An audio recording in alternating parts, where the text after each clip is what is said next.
Have you ever noticed that there aren't any photos of Michael Jordan on draft night? That's because he wasn't there. Yes, the greatest player of all time didn't show up to his own draft night. Instead, the 21-year-old MJ was busy trying out for the 1984 Olympic team and becoming the greatest player of all time in the process. This is postgame. Now, the first thing to remember here is that Team USA was very different in those days. Professional players were ineligible to play until 1992. So before that, the team was made up of college kids.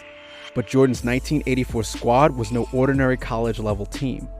In fact, thanks to MJ, it would go down in history as the greatest non-professional team ever. And while everyone associates Jordan's run in the Olympics with the 1992 Dream Team, his most impressive Olympic performance was back in '84, before he had even stepped on an NBA court.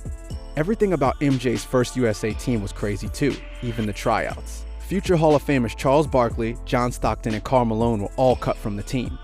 Barkley getting cut was extra wild. He was clearly the second best player out of the 70-plus guys who tried out.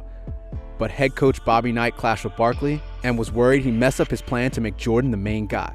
Knight was one of the few people who seemed to understand what Jordan would become. He's the best athlete, he's one of the best competitors, he's one of the most skilled players, and that to me makes him the best basketball player that I've ever seen play. And yet, even with Barkley, Stockton, and Malone all getting cut, the final team still featured 4 of the 5 NCAA first-team All-Americans from that year. Once the team had been chosen, their next step was to play night warm-up games against varying all-star teams full of eventual Hall of Famers. The idea was to push the college kids harder than they had ever been pushed and straight up kick their ass, give them a reality check.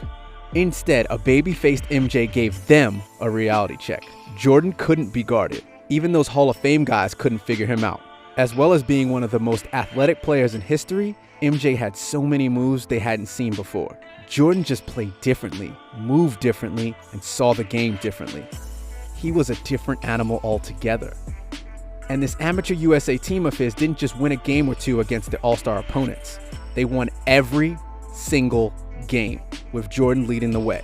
Imagine that happening today. A college kid running scrimmages against future NBA Hall of Famers and dominating them, leaving them speechless. Heading into the final couple of exhibition matchups, all the NBA stars were furious after being completely embarrassed by a college kid. The second last collection of superstars to face Jordan, which included Magic Johnson and Isaiah Thomas, threw everything at MJ, knowing they had to get at least one win to save face. But it still didn't matter.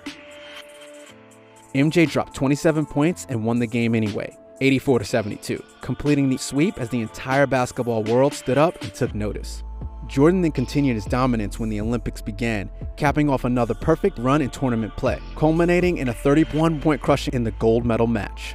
The USA averaged 95 points per game across the Olympics with an average margin of 32, and Jordan's 17.1 points per game led the team by a long way. Combine that with beating a collection of NBA All-Stars, and everything MJ did in the summer of '84 is one of the most mind-blowing and underrated feats in the history of the game. These were the first true signs that MJ was on his way to becoming the GOAT. It's no wonder MJ developed faster than any other player and dominated in the NBA right away.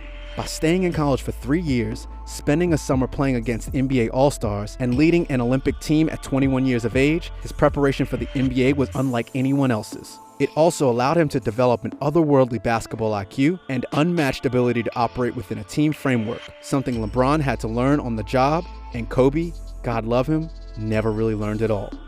From the moment his NBA rookie campaign started, Jordan was light years ahead of the competition. There's never been a better rookie, and there's never been a better player. And it all stemmed from his time of the '84 Olympic team. That summer is what truly positioned MJ to become the greatest player of all time.